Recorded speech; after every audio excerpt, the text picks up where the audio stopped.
हमारे व्यस्त जीवन में ईश्वर की आवाज़। ईश्वर सारे संसार का व्यवस्थापक है, वह सबसे बड़ा प्रबंधक है। आज हम इस पर चिंतन करें, ईश्वर के कार्य कितने अद्भुत हैं और वह कितना महान है। जब एक बच्चा पैदा होता है तो वह बिना दांत के आता है, लेकिन इस दुनिया में आते ही उसके लिए रेडीमेड तैयार भोजन मिलता है, पूर्ण आहार, मां का दूध। इसीलिए हम कहते हैं कि ईश्वर सारे ब्रह्मांड का व्यवस्थापक है। आप इसका अनुभव करें, आप ईश्वर के नज़दीक जाएं। 17 अप्रैल 2026 शुक्रवार, पास्का के बाद का दूसरा सप्ताह। पहला पाठ प्रेरित चरित अध्याय 5 पद संख्याएं 34 से 42 तक और संत यूहन्ना का सुसमाचार अध्याय 6 पद संख्याएं 1 से 15 तक। हमारे जीवन में जो भी है वह ईश्वर का वरदान है। हमें जो भी मिला हुआ है, संत याकूब कहते हैं कि ऊपर से हमें जो भी मिला हुआ है वह उस महान व्यवस्थापक प्रबंधक का दिया हुआ है।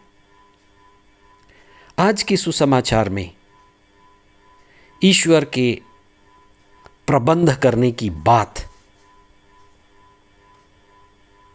रोटी की व्यवस्था, जो एक बड़ी भीड़ को खिलाकर ईसा ईश्वर के महान चेहरे को प्रकट करते हैं। लोग ईसा के पीछे थे और वे वचन के भूखे थे और वे लंबे समय तक ईसा के वचन को सुन रहे थे और उससे उनका मन, उनका हृदय भर रहा था। इसी बीच लोगों को पेट की भी भूख लगी और ईसा ने अपने शिष्यों से कहा कि तुम इन्हें खाने को दो। उनके पास कुछ नहीं था। जैसे धर्मशास्त्र कहता है कि एक छोटा बालक वहाँ पर था, उसके पास कुछ रोटियां और कुछ मछलियां थी। उस थोड़े से इतने कम रोटी और मछली को लेकर ईसा ने हजारों लोगों को खिलाया। हमारा छोटा दान, नगण्य तोहफा जो हम ईश्वर को देते हैं, ईश्वर उसे कई गुना करता है। और जो भी ईश्वर देता है पर्याप्त मात्रा में देता है, बच भी जाता है। इसलिए ये रोटी का चिन्ह, रोटी का चमत्कार विश्वास के मार्ग पर चलने की एक पहचान है कि आध्यात्म के मार्ग पर चलते हुए हम विश्वास की कई झलक देखते हैं और विश्वास के मार्ग में हमेशा परीक्षा होती है। शुरू में हमारा विश्वास अल्प होता है, अंधविश्वास होता है, कमज़ोर विश्वास होता है, लेकिन हम आध्यात्म में बढ़ते हैं, प्रभु में विश्वास रखते हैं, उसके वचन को सुनते हैं और सतत प्रार्थना करते हैं, तो हम विश्वास की ऊंचाई में बढ़ते हैं और हम देख सकते हैं कि ईश्वर किस तरह से मेरे जीवन में व्यवस्था करता है, मेरे परिवार के लिए व्यवस्था करता है और विश्वास के द्वारा मैं और वे लोग जो प्रभु को जानते हैं ऊपर उठते हैं। और ये व्यवहारिक बात है। इसलिए ईश्वर की बातें, धर्मशास्त्र की बातें अति व्यवहारिक बातें हैं, रोज दिन उपयोग आने वाली बातें हैं। इसलिए हमें इस पर चिंतन करना है कि मनुष्य की सबसे पहली भूख ऊपरी भूख है, शरीर की भूख, शरीर की आवश्यकता, शरीर की ज़रूरत। अगर आपके पास इतना पैसा है कि आप अपने पेट को भर सकते हैं, अपने परिवार को खिला सकते हैं, तो बड़ी योजना बनाइए कि आप अपने मन को भर सकें, जो कभी भरेगा नहीं। ऊंची चीज़ों की व्यवस्था करें, ऊंचे साधनों को ढूंढें, ऊंचे शास्त्रों को पढ़ें, और सबसे बड़ी भूख जो मनुष्य की है वह ईश्वर की है। ईश्वर की भूख सबसे बड़ी भूख, और उस भूख को अगर कोई मिटा सकता है तो ईश्वर ही है।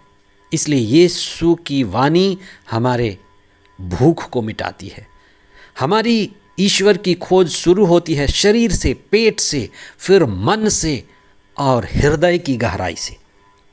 इसलिए हम प्रार्थना करें, प्रभु के वचन को सुने, ईश्वर की खोज करें और अपने अंदर के सबसे गहरे भूख, व्याकुलता, अकुलाहट को पाएं। और जब आप ये करेंगे तो आप ईश्वर को पाएंगे, जो हर एक व्यक्ति के हृदय में है। हर एक व्यक्ति जो पैदा हुआ इस धरती पर, किसी भी धर्म का क्यों ना हो, सबके भीतर भूख है। इसीलिए आज के पहले पाठ में गमालियल कहते हैं कि तुम व्यर्थ ही प्रभु ईसा के शिष्यों को सता रहे हो, उनको छोड़ दो। अगर ये कार्य मनुष्य का है, सिर्फ मनुष्य का है, तो ये खत्म हो जाएगा, रुक जाएगा, इसे आगे नहीं बढ़ाया जा सकता। लेकिन यदि तुम ईश्वर के कार्य को रोकते हो तो अनुभव करोगे कि तुम ईश्वर से लड़ रहे हो और तुम हार जाओगे। ये चीज़ हो रहा है। इसलिए हम धर्मशास्त्र को पढ़ें, प्रार्थना करें, संतुलित जीवन जिएं, ईश्वर की खोज में लगे रहें और ईश्वर के संग चलें। और प्रभु यीशु जो संपूर्ण ब्रह्मांड, विश्व की रोटी हैं, हम उसे स्वीकार करें। उनका वचन, उनकी उपस्थिति, पुनर्जीवित यीशु हमारे लिए आहार हैं, शारीरिक, मानसिक और आध्यात्मिक। प्रभु यीशु जीवन की रोटी, हमें संतुष्ट कीजिए और पिता के पास ले चलिए। आमीन।